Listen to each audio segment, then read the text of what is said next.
Ever dreamed of growing a giant watermelon?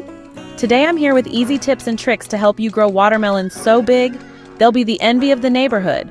Stick around! We've got everything you need to get started. Welcome to my watermelon patch. The first secret to growing those prize-winning watermelons is choosing the right variety.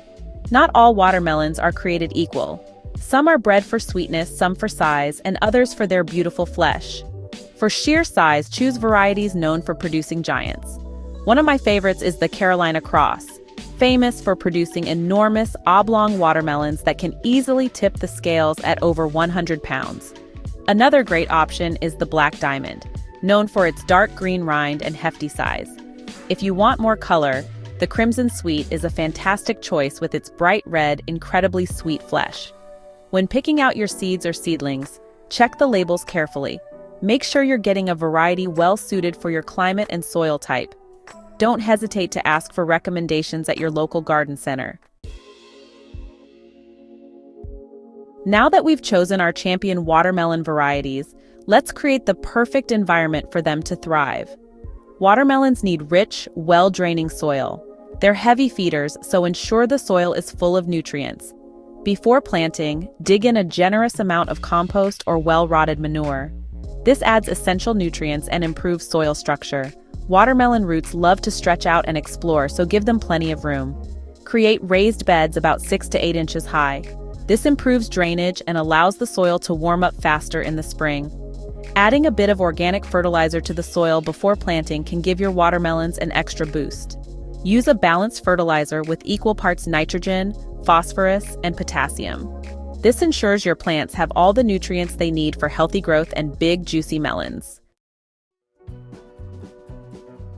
All right, let's get our hands dirty and start planting.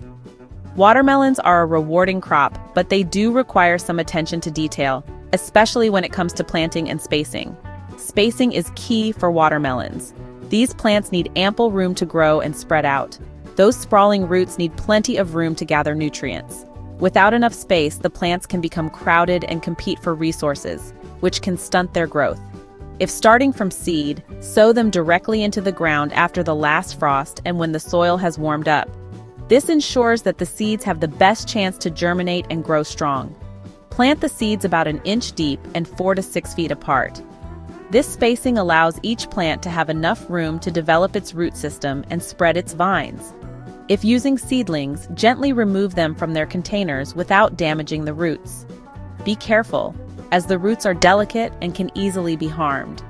Dig a hole slightly larger than the root ball and place the seedling in the hole, ensuring the top of the root ball is level with the soil surface. This helps the plant to establish itself more quickly. To help them settle, water them in well. Proper watering is crucial at this stage to help the roots establish and to reduce transplant shock. Give seedlings a head start by covering them with row covers. These covers create a microclimate that can help the plants grow faster and stronger. Row covers protect young plants from pests, wind, and cool temperatures, promoting faster growth. They act as a barrier against insects and other threats. They also make it easy to water the plants without disturbing the soil. Simply water through the covers, and the plants will receive the moisture they need without any disruption. Watermelons are quite thirsty plants and need a consistent supply of moisture, especially during hot summer months. But don't drown them. Too much water can be harmful. Aim for deep, infrequent watering to encourage roots to grow deeper. Water deeply once or twice a week, depending on the weather. Avoid getting the leaves wet to prevent fungal diseases.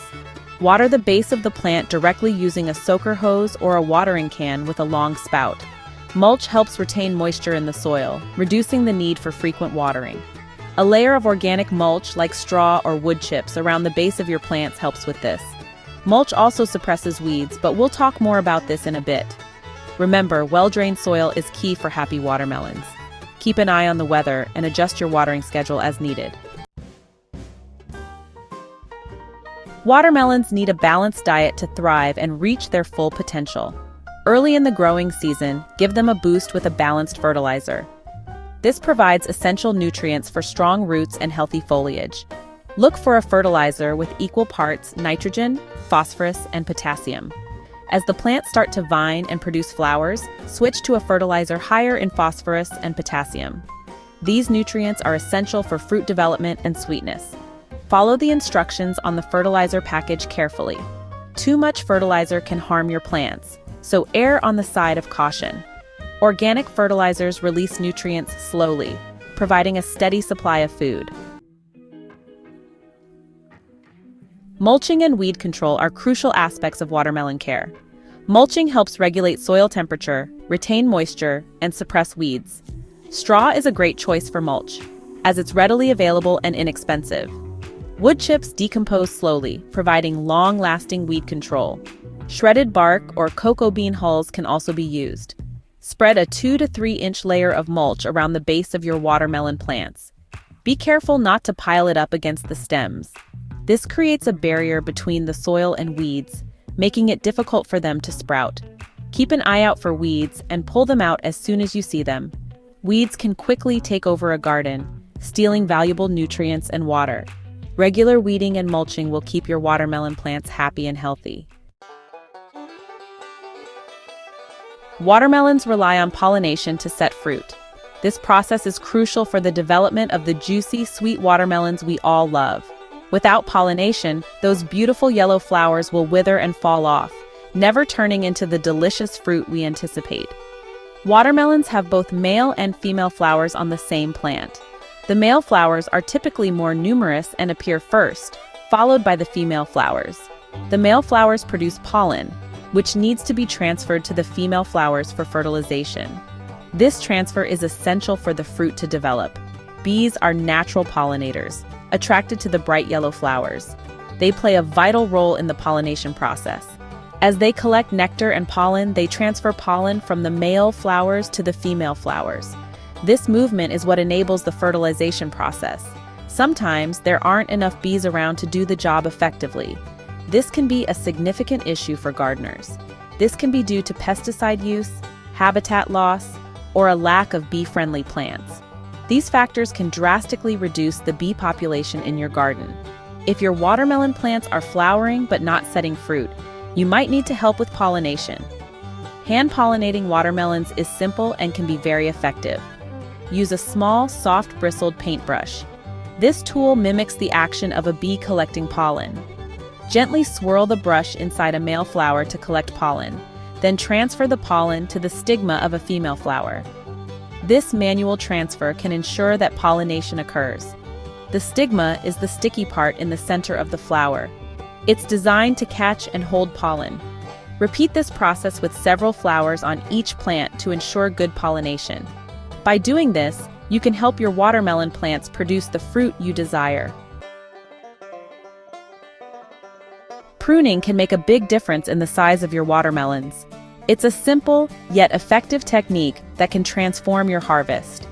Watermelon plants often set more fruit than they can support, resulting in smaller, less flavorful watermelons. This is because the plant's energy is spread too thin across too many fruits. By pruning, you can direct the plant's energy into producing fewer, but larger, melons.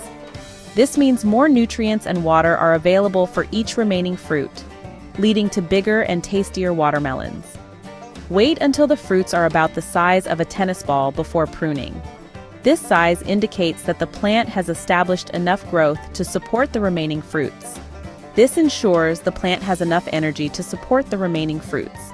It's crucial to monitor the growth and health of the plant during this stage.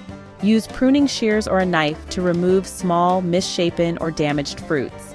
This helps the plant focus its resources on the healthiest and most promising fruits.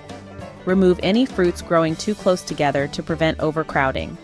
Overcrowded fruits compete for nutrients and space, which can hinder their growth. For smaller varieties, leave 2 to 3 fruits per plant. This balance allows the plant to nourish each fruit adequately. For larger varieties like Carolina Cross or Black Diamond, leave only 1 to 2 fruits per plant. These varieties require more energy to reach their full potential. Pruning concentrates the plant's energy into fewer fruits, allowing them to grow larger and sweeter. This method ensures that the fruits receive maximum nutrients and water. It's like giving your watermelons a VIP pass to the plant's nutrient buffet. With these tips, you're on your way to growing your very own giant watermelon. If you found these tips helpful, give us a thumbs up, subscribe, and leave a comment below on your watermelon growing journey. Happy gardening!